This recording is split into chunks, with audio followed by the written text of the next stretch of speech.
Oi pessoal, bom dia, boa tarde, boa noite, tudo bem com vocês? Vamos dar início à nossa quarta unidade e nessa unidade nós vamos falar sobre os tempos verbais. Na unidade anterior a gente aprendeu um pouco mais sobre os verbos, sobre a estrutura morfológica de um verbo e nesta unidade a gente tem o seguinte objetivo, que é conjugar os verbos no presente do subjuntivo. Vamos relembrar aí que na unidade anterior nós falamos sobre os verbos. Nós temos três modos verbais, o modo indicativo, o modo subjuntivo e o modo imperativo. O modo indicativo ele vai falar sobre uma certeza, né, uma segurança daquele fato. O modo subjuntivo ele vai trazer uma ideia de hipótese, uma dúvida, né, se esse fato pode acontecer. E o modo imperativo ele vai falar sobre uma ordem, sobre um pedido. A gente é acostumado a conjugar os verbos sempre no modo indicativo, né, nessa questão de certeza. E nesta unidade a gente vai falar sobre a conjugação, né, a formação do presente do subjuntivo. Então, esses verbos da primeira conjugação, que são aqueles verbos terminados em AR, tem a vogal temática A, nós vamos trocar o O pela letrinha E. Né? Então, por exemplo, eu amo, é o presente do indicativo, eu estou indicando uma certeza. Nós vamos colocar no presente do subjuntivo que eu ame. Né? Então, tem uma hipótese, que eu ame. Os verbos na segunda conjugação, que são aqueles que têm a vogal temática E, que são terminados em ER, nós vamos trocar a letra O pela letra A. Então, eu vendo, que eu venda. Os verbos da terceira conjugação são aqueles verbos terminados em IR, vogal temática I. Nós vamos trocar a letra O pela letra A. Então, eu parto, que eu parta, que tu partas, que ele parta. Fica assim uma coisa meio estranha, porque a gente não tem costume de conjugar os verbos no subjuntivo, mas com o treino, também quando a gente fica tentando conjugar outros verbos, a gente vai pegando os macetezinhos para saber conjugar esses verbos nesse modo subjuntivo. Nós temos as formas risotônicas e arrisotônicas dos verbos. Então, o que é uma forma risotônica? É quando a sílaba tônica está contida no radical, ou seja, a sílaba mais forte está no radical, na base do verbo.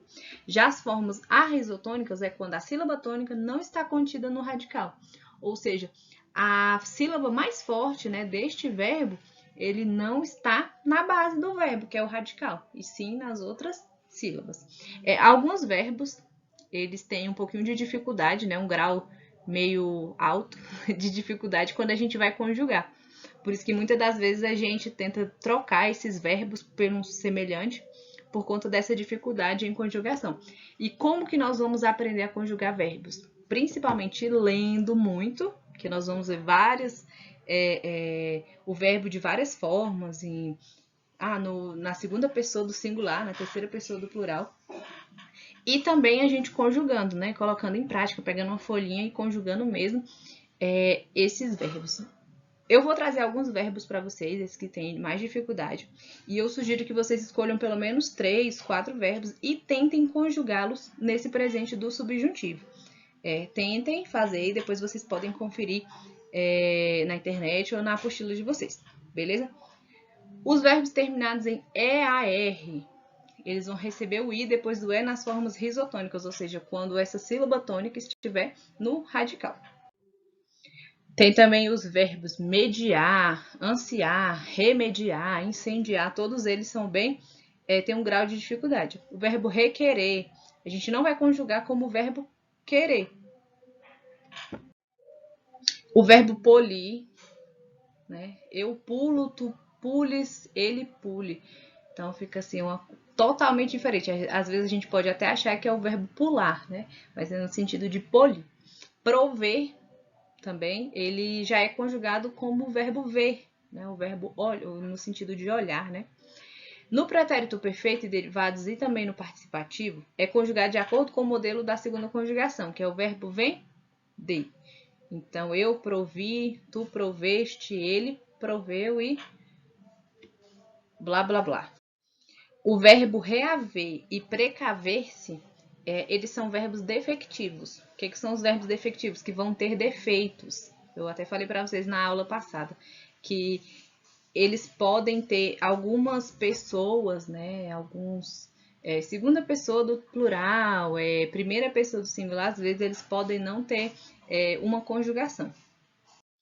Os verbos abolir, banir, explodir e colorir, eles não vão ter a primeira pessoa do presente do indicativo. Então, eu, né, a pessoa que está falando. E o verbo aprazer e prazer, eles também mudam o radical. Então, eles vão ser os verbos irregulares. Esse verbo abolir, banir, explodir, colorir, eles serão classificados como verbos defectivos, que tem esse defeito, falta alguma pessoa para ser conjugado, beleza? Nós temos também a formação do imperativo, ou seja, a formação daquele modo verbal em que a gente vai indicar ordem, pedido.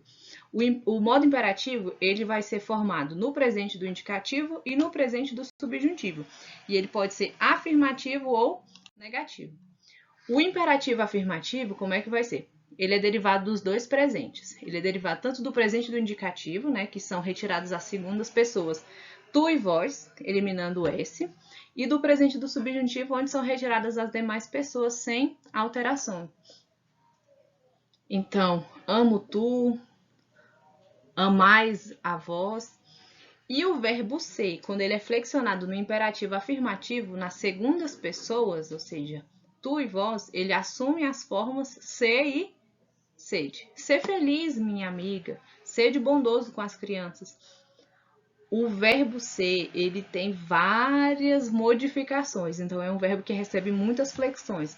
Eu sugiro que depois vocês olhem, pode até mesmo ser na internet, ou em alguma gramática que vocês têm em casa, observem bem o verbo ser. Eu acredito que ele seja um dos que mais tem flexões dentro da nossa língua, beleza? Espero vocês na próxima aula e bons estudos!